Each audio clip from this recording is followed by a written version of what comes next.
Hello সবাইকে, Portugal team এই ব্লগে সবাইকে স্বাগতম। আশা করি সবাই ভালো আছেন।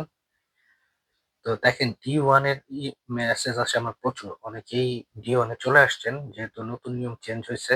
আবার যারা চলে এসেছেন অনেকেরই কোম্পানির কোনো খোঁজ খবর নাই। তারা এখন জিজ্ঞেস করতেছে সবাই যে কি করব বা কোনো কাজ নাই বা কাজ দেয় নাই কোম্পানি।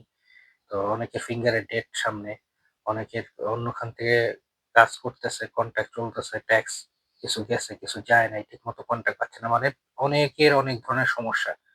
এজন্যই আপনাদের যেটা বলি সবসময় অথেন্টিক ভালো কোনো কোম্পানিতে আসছে যে কোম্পানি অরিজিনালি আপনাকে কাজ দিবে এবং এইটাই কিন্তু নতুন নিয়মে হচ্ছে।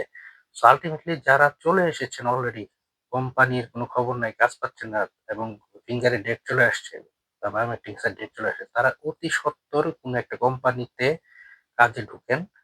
ওইটার কন্ট্রাক্ট নিয়ে যাবেন এবং আ সবাই দরকার হলে একজন ভালো অ্যাডভোকেটের কাছে পরামর্শ নেন। অ্যাডভোকেটের কাছে পরামর্শ নিয়ে ডিটেইলস বলেন যে কোম্পানিতে আসছিলাম ওই কোম্পানিতে এখন কাজ নাই। আমাদের প্রসেসিং অনেক দেরি হইছে। তাদের যে সিজন ছিল ওই সিজনে কাজের দরকার ছিল। কিন্তু যেহেতু আমাদের দেরি হইছে ওই কোম্পানিতে এখন কাজ কম। সো আমাদের এটা এখন তো এত কম কাজ করে পোষাচ্ছে না বা দিচ্ছে না। তো আমরা এখন অন্য কাজ খুঁজছি, অন্য কাজ খুঁজে করতেছি বা অন্য কাজ খুঁজতেছি। তো এইগুলা আপনার উকিলের সাথে ডিসকাশন করেন, ডিটেইলস বলেন বা আপনি যদি দেখা গেছে যে দূরে, লিসবনের থেকে অনেক দূরে হয় সাধারণত কোম্পানিগুলা। তো যেইগুলা সাধারণত এগ্রিকালচার হয়ে থাকে। সো ওইসব কোম্পানিতে যারা আসছেন অনেকেই স্বেচ্ছায় যান না বা যেতে চান না। তো আপনারাও লয়ারের সাথে ডিসকাস করে বলেন যেহেতু যারা চলে আসছেন তাদের এখন আর কিছু করার নাই। লয়ার যে বুদ্ধি দিবে, যে পরামর্শ দিবে ওই পরামর্শ অনুযায়ী চলেন। আ দরকার হলে লয়ারকে সাথে নিয়ে যেতে চাইলে নিচে নিয়ে যেতে পারেন। এছাড়া আপনারা একটা কোম্পানিতে কাজ খুঁজে এই কোম্পানি কন্ট্রাক্ট দিয়ে জমা দেন। কারণ এছাড়া অল্টারনেটিভ আর কোনো অপশন নাই।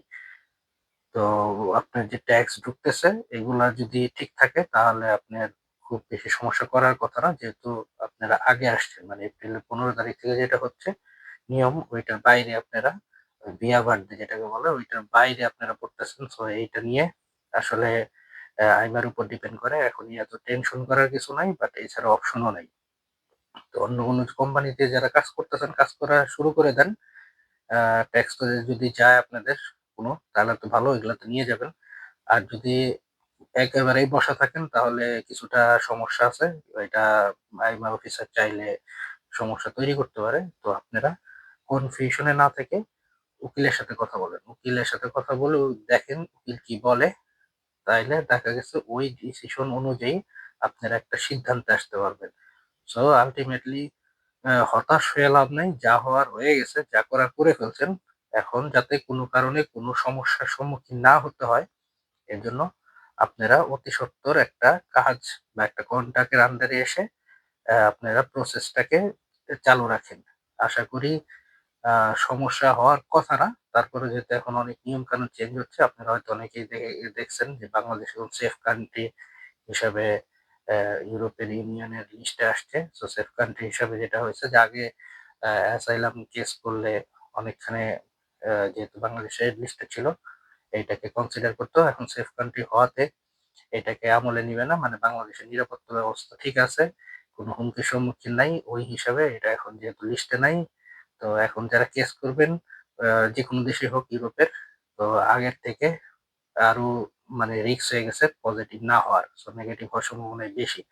সো আসলে ইউরোপের দরজাও কঠিন হইছে। আমেরিকার নির্বাচনের পরে আমেরিকার দরজাও কঠিন হইছে। বিদেশে আসলে এখন খুব যে সোজা তা না। আপনারা যদি ভালোই সঠিকভাবে সঠিক টাইমে সঠিক ওয়েতে আসতে পারেন তাহলে হয়তো সারভাইভ করতে পারবেন।